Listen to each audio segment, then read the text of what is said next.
You know, ladies and gentlemen, there's been a lot of stress across the world, but tonight we're going to stay in the positives. One of the most important wrestlers in WCW and pretty well WWE history has made the WWE Hall of Fame. The former Montreal Alouette, as a football player, it will be part of the class of 2025. Now, WWE World Champion Cody Rhodes announced it to him in the last couple of days or a few hours. But Lex Luger, what a talent he was, and what a person he was. He had some rough times in his life, some bad breaks, but like I said, he's getting in. Now, born Lawrence Wendell Fole, June 2nd, 58, better known in the ring name Lex Luger, is a retired professional wrestler, bodybuilder, and football player. He's best known for his work with Jim Crockett Promotions, World Championship Wrestling, and the WWF, now WWE.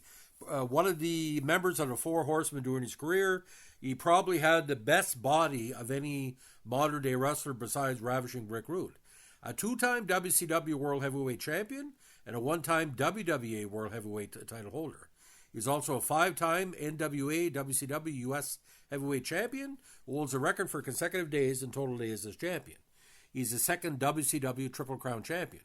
Although he never won a title in WWF, he challenged for every title in the organization, including WWF World Heavyweight Championship matches at SummerSlam in '93, which he also main evented alongside Yokozuna and WrestleMania 10 in '94. He was also notably the '94 Royal Rumble co-winner with Bret Hart. Pro Wrestling Illustrated readers voted Luger the most popular wrestler of the year in '93, and again in March of this year, it was announced that he would make into the WWE Hall of Fame. Now, his alma mater was Pennsylvania State University and the University of Miami, native of Buffalo. Now, the narcissist, as he's all called, and of course the total package. 6'6", more like 6'7". His best weight 275, and man, he would chisel out of stone. Now, we're going to talk about his early career, and pretty well everyone knows later on, but how did he get into wrestling? Now, he attended high school and played football in Orchard Park, New York. He then attended Penn State University on a football scholarship, but transferred to the University of Miami after his freshman year when Penn State coaches thought he should move to linebacker or D-end. Luger was an avid basketball player in his youth, and though he rarely played soccer, is a fan of English soccer club Man United. He eventually decided his skills would be better suited to football. He sat out to 77 seasons as a redshirt transfer student in Coral Gables. Now, in '78, he played for Miami Hurricanes, which featured future Pro Hall of Fame quarterback Jim Kelly, as well as Jim Burt, Mitch Guitar, Fred Marion, and Mark Rick. He was kicked off the team for what Luger referred to as off-the-field incidents. On the team's road trip to Atlanta to play Georgia Tech, Luger, who was suffering from cabin fever and disappointed not being named as starter by Coach Lou Saban by the fifth game of the season, snapped and destroyed his hotel room. Upon leaving Miami, he played pro football for the Alouettes of the CFL and is, of course, well known as well. From '79 to '81, he eventually signed with the Packers at the NFL, but never played in the game, and thus is not listed on our all-time roster. Although he did spend the entire '82 season on injury reserve with a groin problem incurred during training camp. He returned to the Packers training camp in '93, but was released in the regular season. He wore number 66 for the Packers, the last player to do so before he was retired for Ray Nitschke. He said in a 2018 interview with Green Bay Press Gazette, his wrestling career might have never happened had it worked out with the Packers. I would love to have a long-term career with the Packers. Are you kidding me? If I did, I probably would have never become a wrestler. Now, in '84, Luger finished his football career playing the U.S. Football League for the Tampa Bay Bandits, Memphis Showboats, and Jacksonville Bulls. He was a teammate of future WCW rival Ron Simmons while playing for the Tampa Bay Bandits. Now, here it gets freaky. In '85, he walked into the Championship of Wrestling for Florida office, where he met Hiro Matsuda, who had previously trained Hulk Hogan and Mr. Wonderful Paul Orndorff. Luger adopted a ring name Lex Luger, being a fan of the comic book villain Lex Luthor, which helped cast himself as a typical wrestling heel, for which he would continue to be throughout most of his early years in wrestling. Luger made his in-ring debut in September '85. He was featured alongside other notorious heels, Percy Pringle, the Undertaker's assistant, and Rick Rude. Now, Luger began wrestling for CWF, gaining his first victory on Halloween night '85 against Coco Samoa, and later won the Southern Heavyweight title from Wahoo McDaniel the next month. For a short time, he feuded with future Four Horsemen Barry Windham before he began teaming up against Sir Oliver Humperdinck and his team of Ed the Bull Gantner, Kareem Mohammed, and a White Ninja. On September 1st, '86, he fought NWA World Title holder Ric Flair for the belt at a show Battle of the Belts 3, which resulted in a 60-minute draw. As a result, Flair retained the title. Towards his end of run in Florida, he was involved in angles with Kevin Sullivan at Bad News Allen, which is Bad News Brown in the WWE.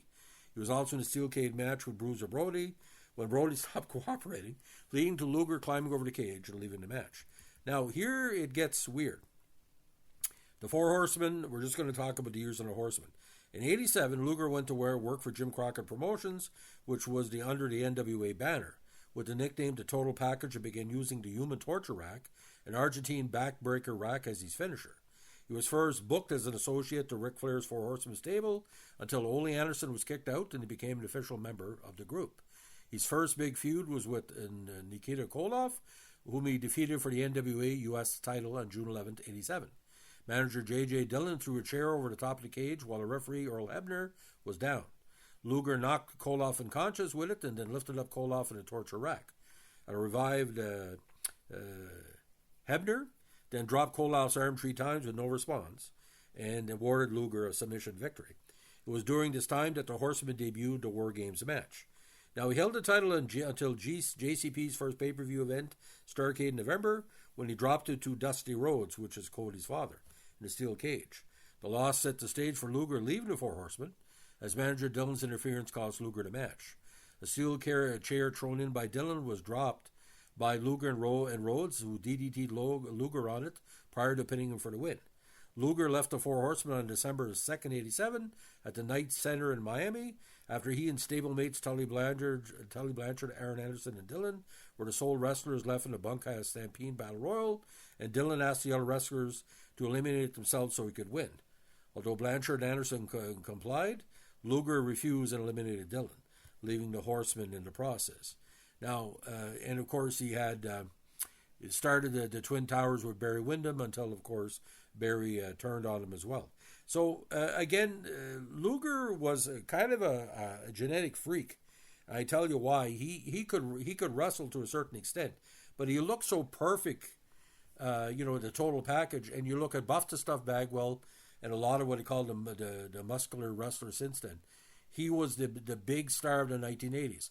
Yeah, the Von Erich boys had basically started to fade at the time, and it was unfortunate, Kerry and everybody else passed on. But he was big with the ladies, he was big with the men, and like I said, he could wrestle. And like I said, the Four Horsemen, the key era, that the basis of the negativity, like the attack of the Four Horsemen, and the feud with Dusty Rhodes and the Four Horsemen was legendary. He was part of that. So Lex Luger, I know he went through a lot later on in his career, losing Miss Elizabeth and, the paralysis. He's been in recovery with DDP for the last long while. But I think Luger deserves to be there because it celebrates the Horsemen. It celebrates the lost era of WCW before the NWO ruined it. It celebrates, the Twin Towers. It celebrates Barry Windham and everybody else. I mean, the Four Horsemen, he was one of the financial pillars of the new, the new blood of the Four Horsemen would come in. And I really think, ladies and gentlemen, he is as underrated as a wrestler because you look at Hulk Hogan, you look at the big stars, Ric Flair, Lex Luger and Sting were the key components of like the modern era, like the modern new wrestling fan. A lot of people got into wrestling because of the Four Horsemen, got into wrestling because of Lex Luger and Sting, and he deserves to be there. And it's kind of weird, ladies and gentlemen, you look back at the bad times he's had. Sometimes you survive for a reason. And I think as it stands right now, he's one of another former CFLer in the WWE Hall of Fame. There's quite a few, going back to Anthony Mosca and all that. But so, ladies and gentlemen, Lex Luger, congratulations from Canada. Ladies and gentlemen, if you like what you're doing here with our wrestling podcast, let us know with a like, comment, subscribe, or share.